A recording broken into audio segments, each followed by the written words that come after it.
Opening the meeting at 4:04 p.m. As of 4:04 p.m., it looks like all members are present.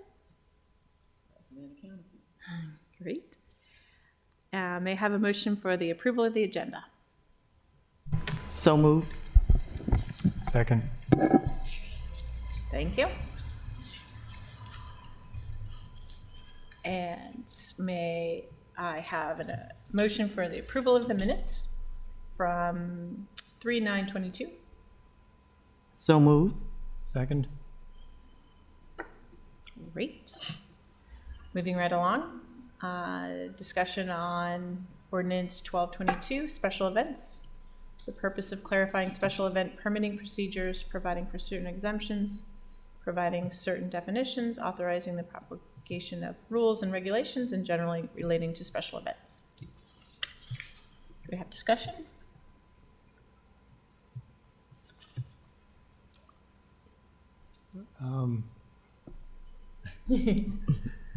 Not particularly. I guess nobody's available to give us any further briefing. Anybody know the context in terms of why this was introduced, just to make some improvements regarding the different types of events? I'm going to base that on Alderman Savage on the definitions, at least outlined in the ordinance, and then also based on the staff report, which kind of gives us a general overview. This was introduced by Alderwoman Tierney, I believe. And I see the definitions on the different kind of special events. And I trust the alderperson who put this forth to us. I'm sure it was done with quite a bit of vetting and discussion. So I'm comfortable with what has been outlined here.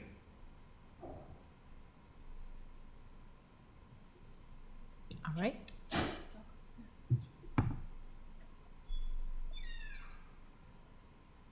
Just in time.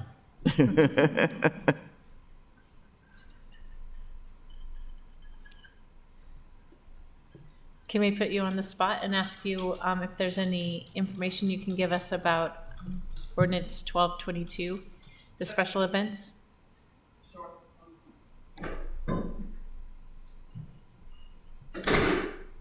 Actually, I want to working for you, maybe right now.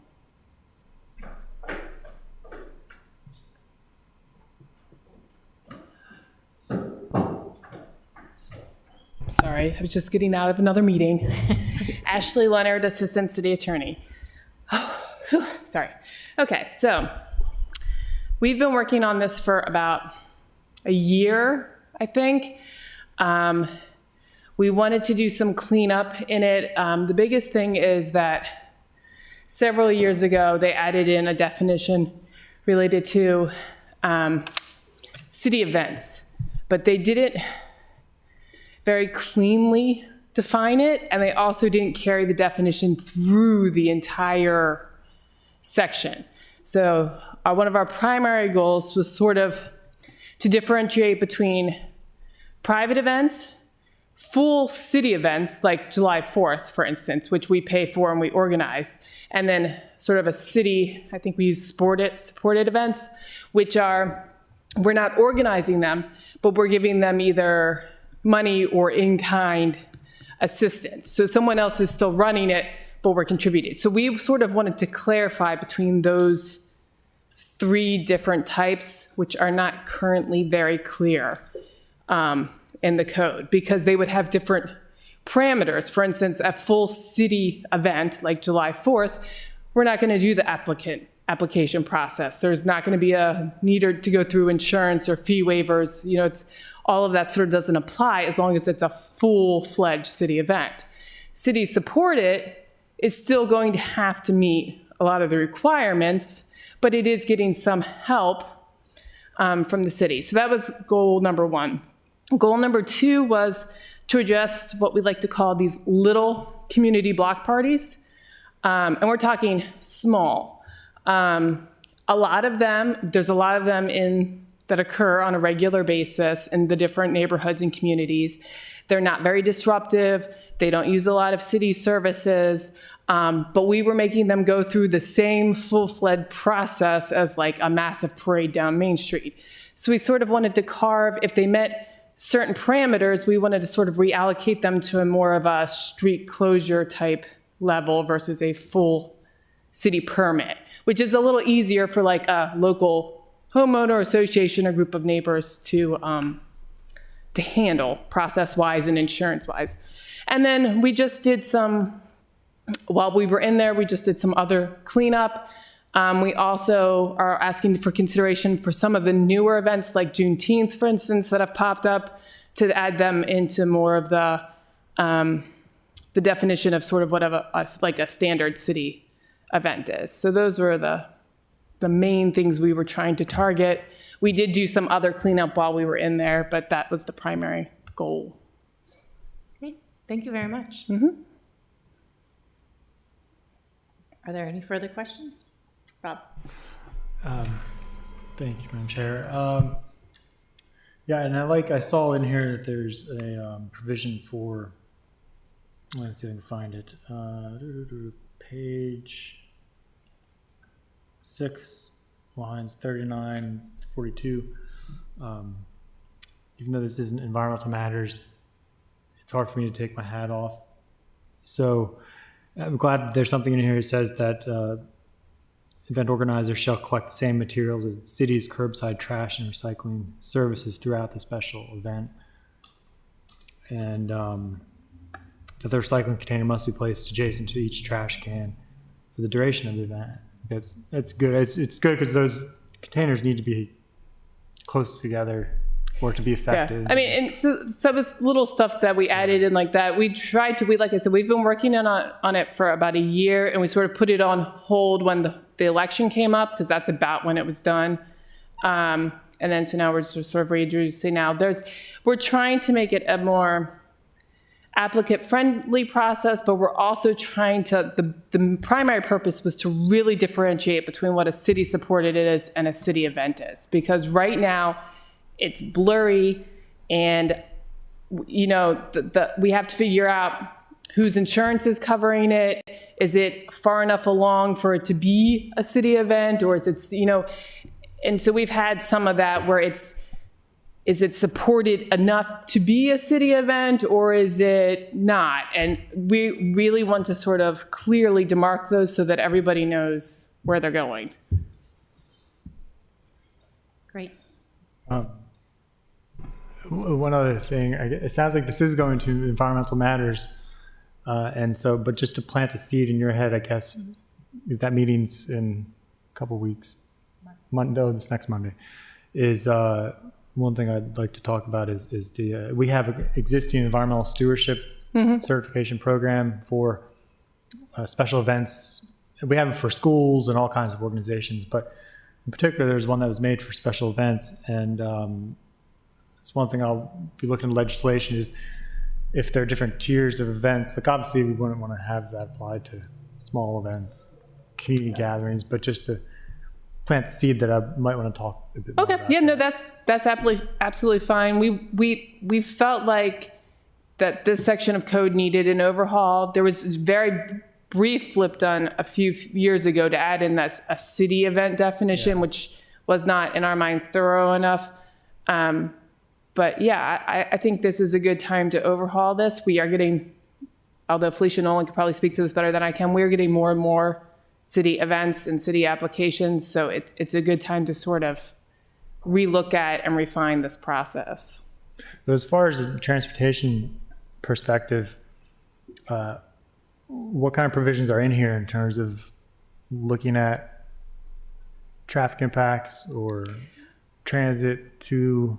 I mean, all of the events that go through the process have to be reviewed by, I think it's about every city department. So you always have weigh-in, and the special events coordinator has discretion to tell applicants what they need to do in order to get the permits. So that is always part of the review. If you wanted to put something more definitive in, We could always look at that, but a full special event permit has to go to transportation, police, fire, I believe Public Works. I don't know if it goes to planning and zoning, but it goes to like your big, most of, if not all of your departments to say, what is the impact? What is it going to cost us?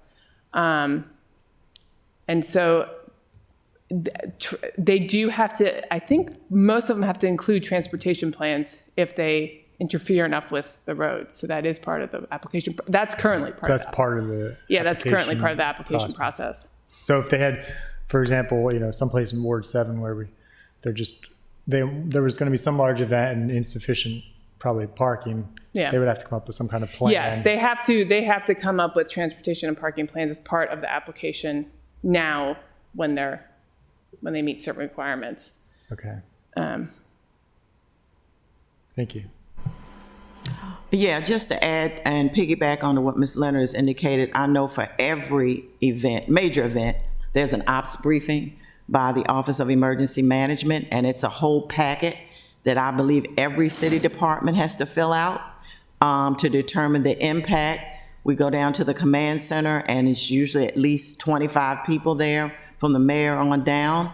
And we even have a meteorologist from Naval Academy that comes in to tells us what the weather forecast is going to be. So it's extremely detailed. It has to go through many layers of approval. As a public safety chair, I'm always invited.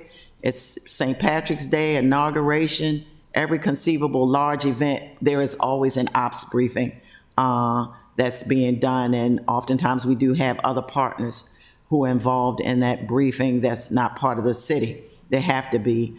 And so every department has to fill out a form. It has to be approved. It has to be discussed at these ops briefings. So it is very detailed and very strategic in what they do and what needs to be done.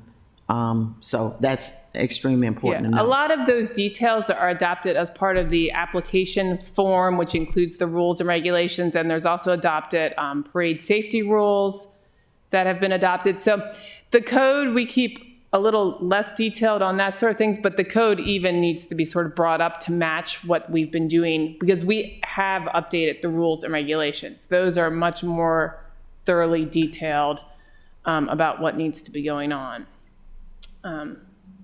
But we just haven't had the chance and the time to get the code sort of where the internal policies are. Thank you. Any further questions? Thank you, Ms. Leonard. Of course. Do we have a motion to give this a favorable I move to the council? that we recommend favorably. I'll second that. All in favor? Aye. Aye. Any opposed? All right. We're good. The more events, the merrier. Exactly. Next up on our agenda is an update from our Transportation Board Chair, Kurt Riegel. So you came just in time.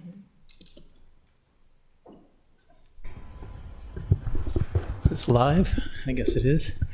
Good afternoon. My apologies for being late. I was in two kinds of traffic. We ought to do something about traffic.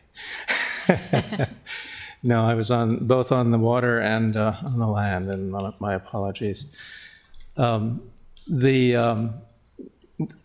Two things, I'll make it very quick. The item you just disposed of on your agenda, we have no particular comment. This was on the subject of events, special events and so forth. We have no particular comment, only that a perennial topic of discussion before the City Council is revenue shortfalls. And there are many, many statements, I've heard them over a decade, of wanting to get a handle on the revenue giveaways from special events. I think that's something we all would like to accomplish, but I have no particular suggestions on how that could be done. But there are parking revenues that are lost at every special event which is held. In our paper on fare-free parking, we pointed out that the city gives away substantial sums to its employees for free parking and to citizens of the city of Annapolis for free parking. Classes of our population that are relatively affluent. But as you grapple with this, I'm observing the same reluctance that I see in government all over the country to provide subsidies for people who really need them, and relative ease in providing subsidies to those people who don't. And I just ask you to keep that in the back of your head as you examine fare free in the future. I was delighted to see that as a part of the grant applications that are to be made by the city for federal support of the all-electric system, the boat, and so forth, that there is a possibility that some of those funds might be dedicated to fare-free transit, not only for Ward 1 downtown, but for all of Annapolis. I'm really concerned about the nearly 80,000 passenger trips per year that are taken all over the city, and less concerned about the few thousands of trips that occur, say, on the water or in downtown Annapolis. And I ask you to keep that in mind, too. So that's all I had to say on that subject. I understand that the issue of parking for restaurants is on the table for the time being. Is that correct? It's postponed for action. And we have no comment at this point, but we are having the president of the Eastport Civic Association address the board at our next meeting. And that's all I have to say. Oh, one other thing. I had sent you a note, Karma, pointing out that we had been making a mistake in our own meetings of the Annapolis Transportation Board in scheduling Dr. Dua as the last item on the agenda every time. And it occurred to me that the City Council, for very good reason, puts public testimony and input to decision-making at the front of the meeting, not at the end after decisions have been made. And so it was important to us to put him earlier in the agenda. And I suggested that you might consider doing the same, so that you hear from the Transportation Board before you vote, not after. That's all. Thank you. Does anyone have any questions? All right. Makes sense. Mr. Regal, thank you for coming. And does the commission plan on taking a look at the budget to have any kind of recommendations, comments on, obviously specific to the transportation department? I mean, I have not had a chance to look at it myself, but I know are we getting briefed tomorrow on that? Yeah, so it might be good to tune into some of those meetings if you have time. I don't know what's being proposed. The presentation of the budget is before which body? The council tomorrow. The full council. Yeah, Okay. we have a 2 p.m. meeting. I see. Just question for you, I guess. Is the board planning to take a look at that? There's always a gap between good intentions and actual accomplishments. We should do that, yes. And I'll try to find a way of doing it. I'm not sure that we will, but I'll try. Great. Go ahead. Yeah, there'll be multiple opportunities for folks to take a look at how we move through the budget, because each department is going to have their own block of time over the next 2 weeks, I guess it is. Alderwoman O'Neill is on the Finance Committee, so she can lend you more. I know there's a schedule that's been put out, so if you're particularly interested in transportation, then certainly that'll be there. But anything else you want to take a look at, certainly the press release went out, and certainly check on that, because you normally just don't hone yourself in on transportation. You, Mr. Riga, always looking at the whole entire picture, so just choose what you want to look at, or if you want to look at them all, Okay, thanks so much. that'll work as well. Good. I will mention just one more thing. You should all have received a letter from the chairperson of the county council, Lisa Rodvian. when she saw our analysis and press coverage on the subject of fare free transit, she and Stuart Pittman and their director of transit got together and noodled over it.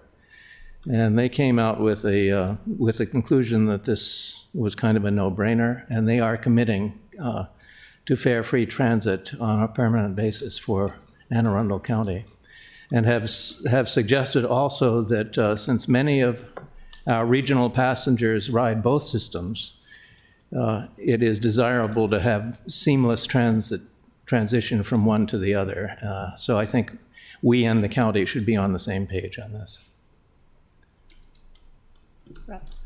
Thank you, Madam Chair. So, yeah, I think just to throw this out to the chair, I'd certainly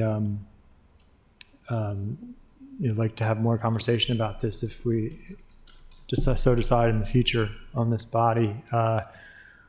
Particular, as I've mentioned to you before, Mr. Regal, I have two main issues with that. One is I think we need to have a plan to get to more sustainable city transit, Yes. which I think we can I think we certainly do.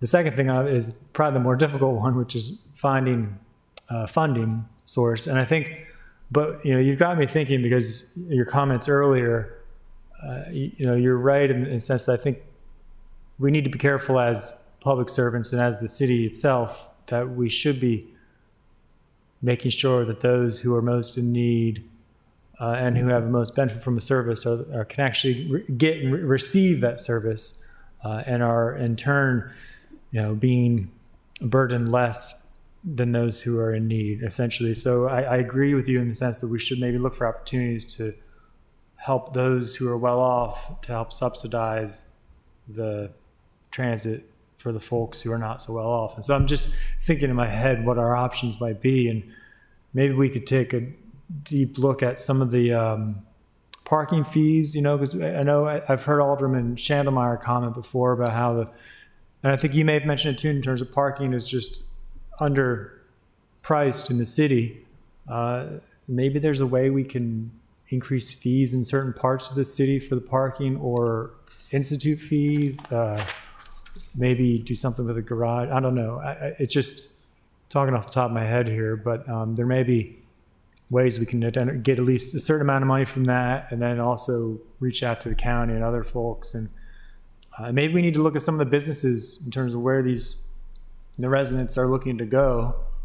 Are they going? I mean, I don't know if we have that data in terms of destination, how many folks seek a destination within the city, how many are going outside. Because, for example, just as an example, like if we are shuttling a lot of folks out to the Annapolis Mall, should we maybe talk to county executive about figuring out how maybe the mall itself can help subsidize the transportation for their employees?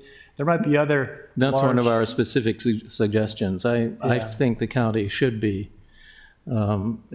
kicking in a little more to operation of the city system. Yeah. Until we have a truly integrated regional transit system, and that's something to think about for the long term, I think there's a good case to be made for the county more heavily subsidizing the city portion of our regional system. And then the other thing that you key to, I think your approach is exactly right. These are important issues. I counsel that the many things that can be done to improve our transit system don't have to be done sequentially. And the fare-free proposal is, in a sense, independent of all of those. And so you can do several of these things simultaneously, and that's what I would advocate. And then finally, we have tried to get data on the cost to the city of subsidizing free parking for residents, employees, and special events, and have been unable to get a good handle on it. I think it's of the order of $300,000 or $400,000, but I'm uncertain about that. I need to build confidence in the size of that number. And that's something that SP Plus ought to be able to provide, but they haven't so far. And I know also even during the session for the General Assembly that it's basically I don't have any